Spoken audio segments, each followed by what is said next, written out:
My name is Mikey, and let me tell you, middle school is basically a jungle. You spend all your time trying not to step on a snake, or get eaten by a lion. Except, the snakes are pop quizzes, and the lions are cafeteria mystery meat. But the biggest, scariest animal in our middle school jungle? That was Butch Bronson. He wasn't just a bully, he was the bully, with a capital B, and probably a capital U, L, L, and Y too. He was just that much of a big deal in a bad way. Butch wasn't just tall, he was wide, like he could block the entire hallway just by standing there, which he did, a lot. He always had this look on his face, like he smelled something really gross, and he wanted to share the bad smell with everyone. Maybe it was just his own personality he was smelling. He loved making other kids feel small, or scared, or both, especially me for some reason. I guess I just have one of those faces. A face that screams, "Please give me a noogie." My locker was right next to Butch's. Seriously. Out of all the lockers in the whole school, I got the one next to Mount Butch. It was like winning the bad luck lottery. Every single day, he'd accidentally slam my locker door shut, or accidentally knock my books out of my hands, or accidentally trip me when I walked by. He always said oops afterwards, but his grin told a different story. He thought he was the king of comedy. I thought he was just a king-sized pain. So, yeah. Butch Bronson was the king of our school, or at least he thought he was. He strutted around like he owned the place, like nothing could ever touch him. He thought he was invincible, like a superhero, but with a mean streak instead of a cape. But here's a little secret I learned. Even the biggest, toughest kings can have really, really embarrassing moments. And when those moments happen to someone like Butch, well, let's just say it's kind of hard not to enjoy the show, especially when you're usually the one he's picking on. Okay, so get this. It was a Tuesday, or maybe a Wednesday.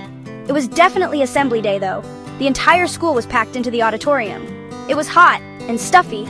Principal Thompson was on stage. He was talking about something super important. Probably. Like the importance of using a coaster, or why we shouldn't run with scissors. I wasn't really listening. I was mostly trying to figure out if the gum stuck under my seat was new or old. It was a real mystery. Then, for some reason, Butch Bronson was called up on stage. I know, right? Butch? On stage? Maybe he won an award for most likely to give someone a wedgie, or best scowl in the Tri-County area. He swaggered up there, looking all pleased with himself, like he was about to accept an Oscar. He grabbed the microphone, he tapped it a few times. Testing, testing, he grumbled. We all leaned in, wondering what words of wisdom Butch would share. Probably something about how weak we all were. Butch started to say something, but then he stopped. He shifted his weight, from his left foot to his right foot, back to his left. His face, usually set in a permanent sneer, started to look weird. A little bit worried, maybe even a tiny bit green. He cleared his throat. He tugged at his shirt, then a small dark spot appeared on the front of his light-colored pants. Oh no, this was not going to be good. For him anyway. For us? It was about to get very interesting. The dark spot wasn't small for long. It grew and grew and grew some more. It was like watching a science experiment happen in real time. A very unfortunate, very wet science experiment. The entire auditorium fell silent. You could hear a pin drop. Then someone giggled. A tiny sound. Then another. And then a wave of laughter. It started small, then it grew into a roar. Butch looked down. His eyes bugged out. He had peed his pants in front of the entire school. The big bad bully, standing in his own personal puddle. It was legendary. You'd think after the great khaki waterfall of Westside Middle, Butch might want to disappear for a while.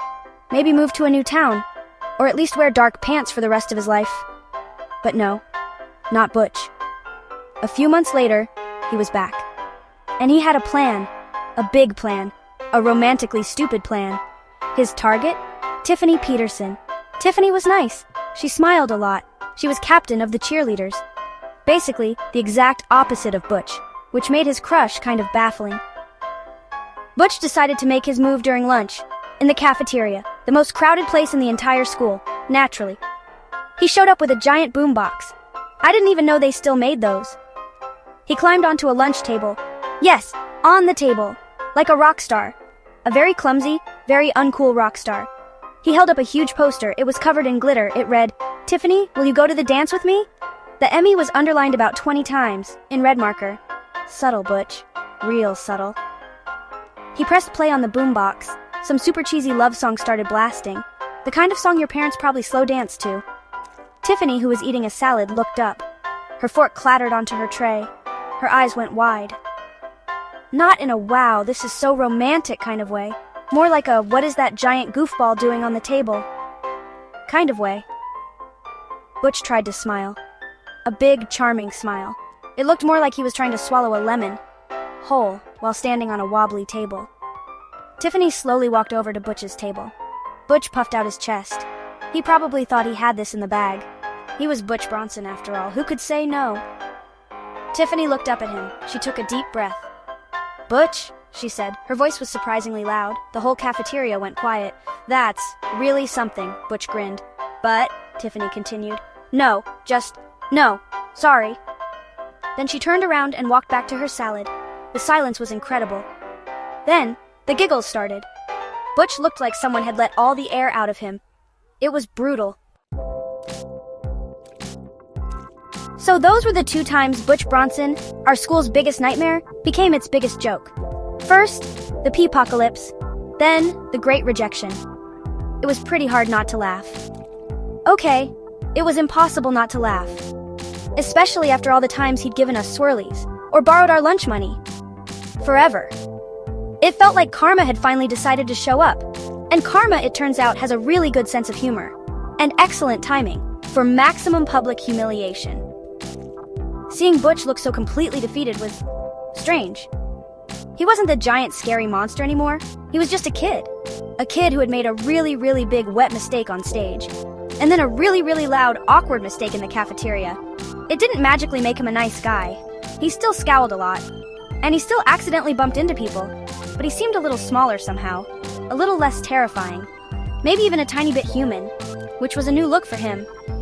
I guess those moments taught us all something. Nobody is invincible, not even the person who acts like they're made of steel and angry hornets. Everyone has moments they wish could be deleted from history. Moments where you just want the floor to open up and swallow you. Even someone like Butch, who usually specialized in making other people feel that way. It was like the universe decided to balance the scales a little, using bodily fluids and public rejection. Middle school is still a battlefield. There are still surprise tests that feel like ambushes, and the mystery meat in the cafeteria still looks suspicious.